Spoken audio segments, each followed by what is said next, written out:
जय श्री कृष्णा दोस्तों, राधे राधे।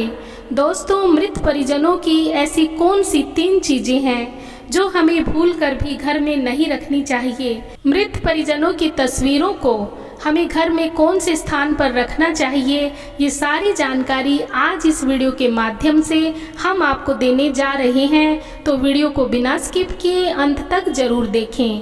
जिसने इस धरती पर जन्म लिया है उसकी मृत्यु भी निश्चित है। कहते हैं कि जिस दिन जीव का जन्म होता है यमराज उसी दिन से उसके पीछे लगे रहते हैं और जैसे ही मौत का समय आता है उसे अपने साथ लेकर इस दुनिया से चले जाते हैं। इसलिए जिसका जन्म हुआ है उसकी मृत्यु होनी ही है।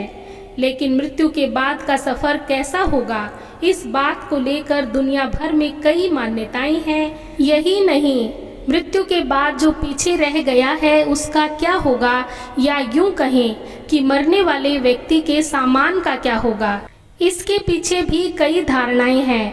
पर मृत व्यक्ति के 3 ऐसे सामान जिनका उपयोग परिजन को नहीं करना चाहिए। ऐसा माना जाता है कि मृत व्यक्ति की तस्वीर घर की सुख समृद्धि का कारण तो बनती ही है, साथ ही घर के लोगों पर पूर्वजों का पूरा आशीर्वाद भी बना रहता है। इसी वजह से पूर्वजों की तस्वीरें कुछ लोग घर के लिविंग रूम में रखते हैं तो कुछ लोग इन्हें बेडरूम या पूजा के स्थान के पास रख देते हैं। पूर्वजों को लोग नियमित रूप से याद भी करते हैं, लेकिन क्या आपने कभी सोचा है कि घर में पूर्वजों की तस्वीर रखने की भी अपनी एक निर्धारित दिशा होती है, और यदि सही दिशाओं में पूर्वजों की तस्वीरें ना रखी गई हों तो घर में सुख शांति आने की बजाय आपको कलह क्लेश का सामना भी करना पड़ सकता है। यदि आप अपने पूर्वजों की तस्वीर अपने घर में कहीं पर भी रख देते हैं तो आपको ध्यान में रखना होगा कि उन तस्वीरों को हमेशा फ्रेम में लगाकर किसी शेल्फ या अलमारी में ही रखना चाहिए। ऐसा माना जाता है कि पूर्वजों की तस्वीर कभी भी दीवार पर लटका कर नहीं रखनी चाहिए। ऐसा करने से पूर्वजों का अपमान होता है और उनकी कृपा दृष्टि नहीं प्राप्त होती है, बल्कि ये पितृदोष के कारण भी बनते हैं। अक्सर देखा जाता है कि हम पितरों की तस्वीर लगाते समय एक ही पूर्वज की कई तस्वीरें घर के अलग अलग स्थानों पर लगा देते हैं, जबकि एक ही पूर्वज की तस्वीर एक से ज़्यादा नहीं लगानी चाहिए।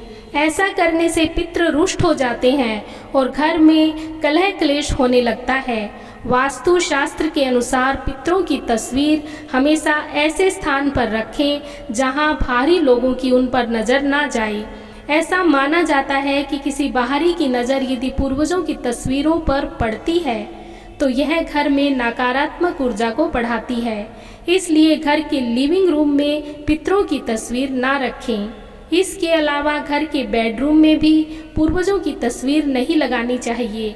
बाहरी व्यक्ति की नज़र पड़ने से नकारात्मकता पैदा होती है। ऐसा माना जाता है कि पूर्वजों का स्थान ईश्वर के समान होता है, लेकिन ईश्वर के साथ कभी भी पूर्वजों की तस्वीर की पूजा नहीं करनी चाहिए। वास्तु शास्त्र में देव और पितृ का स्थान अलग अलग होता है, इसलिए भगवान और पितरों की तस्वीरों को एक ही जगह ना रखें।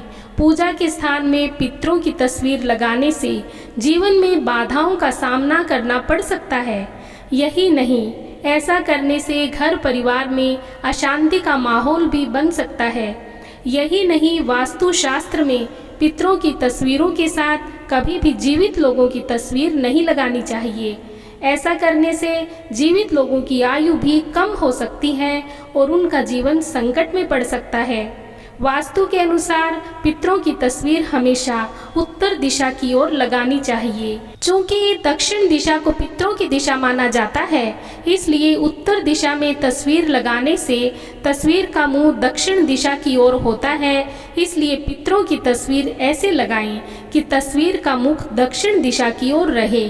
वही तस्वीरों को कभी भी दक्षिण और पश्चिम की दीवारों पर नहीं लगाना चाहिए। ऐसा करने से भी घर की सुख शांति सुख समृद्धि की हानि होने लगती है। आमतौर पर लोग परिजन की मृत्यु के बाद उनकी चीज़ों को याद या फिर निशानी के तौर पर इस्तेमाल करते हैं। तो वहीं कुछ लोग मृतक से जुड़े सामानों को नष्ट कर देते हैं। गरुड़ पुराण में मृत व्यक्ति से जुड़े कुछ चीज़ों के बारे में बताया गया है जिसका इस्तेमाल भूल कर भी हमें नहीं करना चाहिए। इससे जीवात्मा आकर्षित हो सकती है और नकारात्मकता फैल सकती है। जेवर या गहने। कहा जाता है कि किसी भी व्यक्ति को अपने गहनों से बहुत अधिक लगाव होता है। यह बात मृतक व्यक्ति की आत्मा पर भी लागू होती है।